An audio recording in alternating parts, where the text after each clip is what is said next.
Hello, everybody. Welcome back to Garden State Festival Interviews. I'm Sophia Parola, your host.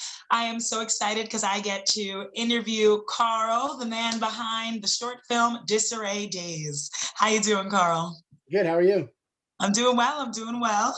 Thanks for coming out on a Monday night to have this interview with us. We're looking forward to picking your brain a little bit.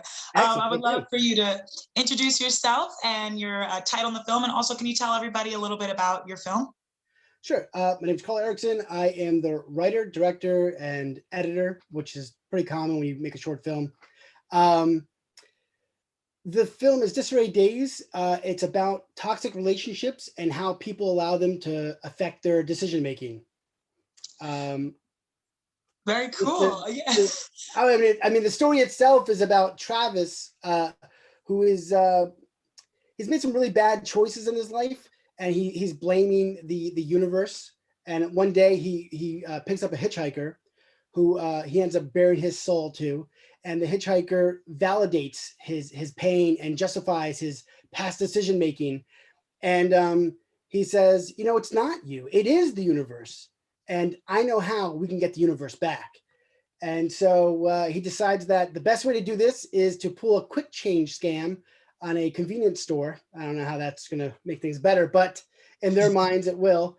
Things get out of control, and ultimately, Travis has to make some big decisions about where he wants this relationship to go. So. Awesome. I wasn't sure. I mean, that first little sentence synopsis you did was very cool and intriguing, but I'm happy you got to tell everyone a little bit about the film, because I was so interested to see where I didn't know the twists and turns. I didn't know what was going to happen, which was really cool to watch.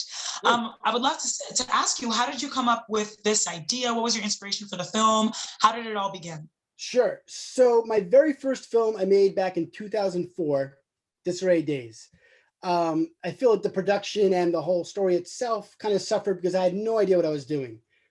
How I came up with the idea was I was reading the newspaper, if we remember what those were, and there was a gas station robbery by where I used to go to school, and I kind of knew the two guys who did it.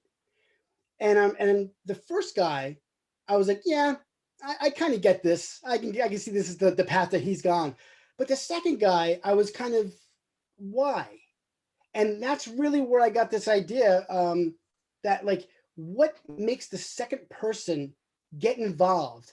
And I have a feeling it's usually this relationship. It's usually this lack of confidence in yourself, and you get validation through this other person, whether it's toxic or not.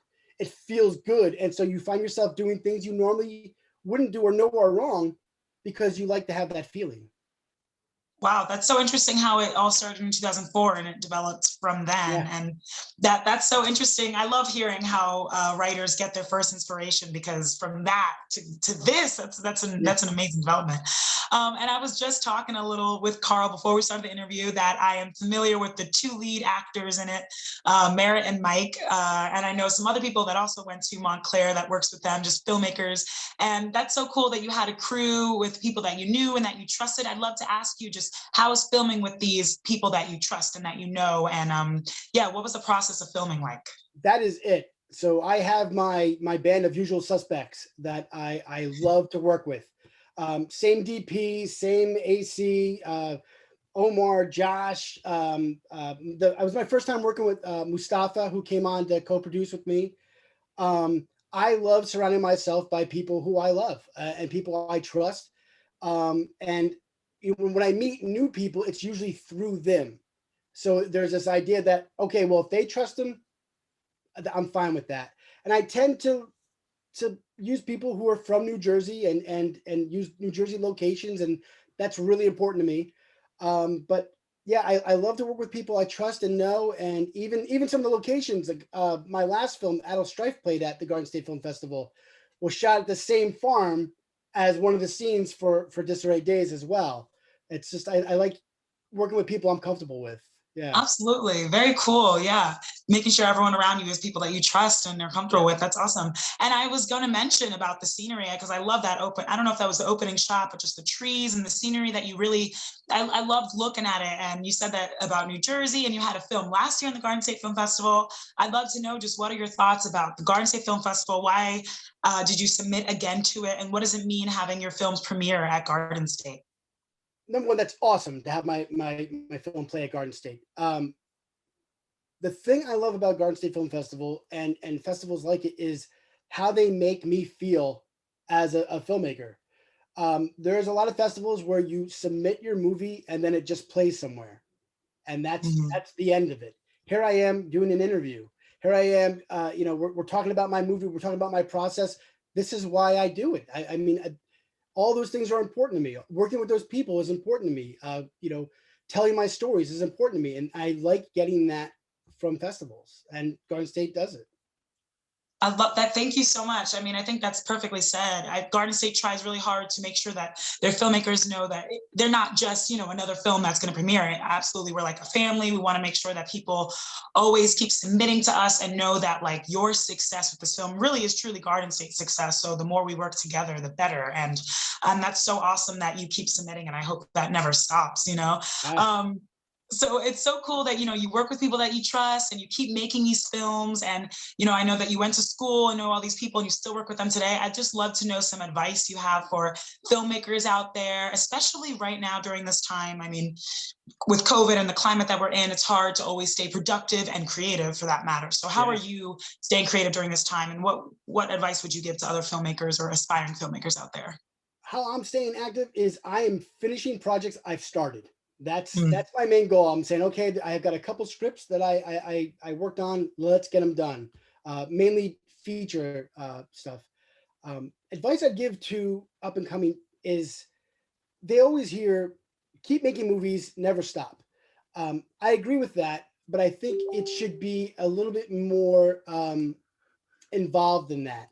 I think that you should never stop, but I think you should always be focusing on goals and progressing. And I also think that you should develop a network, kind of how I did.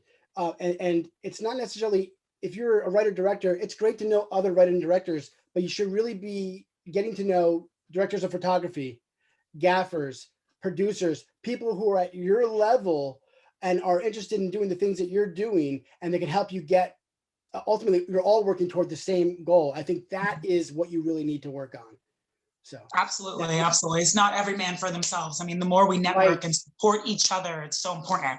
If you're not helping Yeah. each other, you're hurting each other. Yeah, I think, yeah, work together. Absolutely. I mean, that brings me to my next question. One of the questions I'm asking a lot of filmmakers right now is why do you think it's important for people to not only support their time and efforts and creativity into film and to filmmaking and just watching films, but also in money if they have, investing money in the film industry? Because right now, I mean, if as soon as we're losing money as in schools or just in society, usually the arts are the first thing to go, and people don't really always want to think it's as important as something else. But why do you think it's important for people to continue investing in films and supporting and just putting out work? I think that's really simple. I think that this pandemic has, what have we all leaned on? We've all leaned Mhm. on some form of artistic media, whether it be films, whether it be features, short films, experimental, music videos. I mean, I'm also a guitar player. To see the explosion of just these homegrown guitar players just putting themselves out there, I think that this is what we lean on when we're in times like this, and we don't get that if we don't support that. Wonderfully said, wonderfully said. And my last question for you, Karl, I would just love to know, um, I just want to know more about what your future plans, not only for this film, but for your career in general. Are you going to submit to other festivals and stay in touch with Garden State? I mean, what is next for Disarray Days and for Karl? What's next? Uh, Man, I know it's a big question. Take Disarray your time. It's a Disarray nuanced Days. answer. So, Disarray Days is actually a feature screenplay that I'm still looking to get made. I wasn't having any luck, and then all this happened, and so I turned it into a short to keep myself busy. oh Um, wow. but it's already written to a feature. I have a nice Christmas comedy that I just entered in a festival and I won best comedy screenplay. Um, and that's it. I'm doing what everyone else is doing. I'm just trying to make stuff and hopefully people appreciate it, and I just keep growing. Absolutely. Yeah. I'm so happy I asked that question. So not only is the film that everyone might see, the short film, it might be made into a feature film one day. That's going to Oh, happen. yeah. And also you won the screenwriting competition at Garden State Film Festival. Oh, no. It wasn't Okay. done yet. I just finished this screenplay maybe last month or a month and a half ago. I entered it in a different festival and it came back as a winner. Awesome. Yeah. Well, congratulations on that. And Thank you very much. Garden State Film Festival actually has a screenwriting competition as well. So maybe I know. so next year, definitely submit something, win that.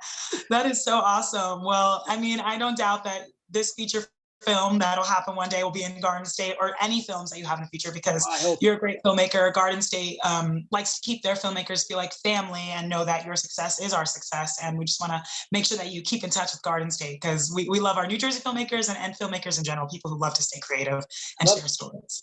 Great. Thank you so much. Thank you. So for everyone watching, let me just say when Disarray Days will be premiering. We have a hybrid this year, which is virtual and in person, but Disarray Days will be in person, which is really cool. It'll be premiering at the Asbury Hotel in Asbury Hall, Saturday, the 27th, in the film block of 5:15 p.m. to 7:30 p.m. So definitely people should check it out, enjoy some good films, and maybe perhaps meet the filmmaker. Yeah. Be good to come. Awesome. Well, congratulations again, Karl. Thank you so much for taking the time out to talk to us today. And, best of luck to you. Thank you so much. Isn't hitchhiking illegal? Hitchhiking? I'm just asking you for a ride. Did I tell you to stay out of here? I should get my manager. No, I always try to do the right thing, but the universe just insists on shitting on me. You're confused. Let's just start over.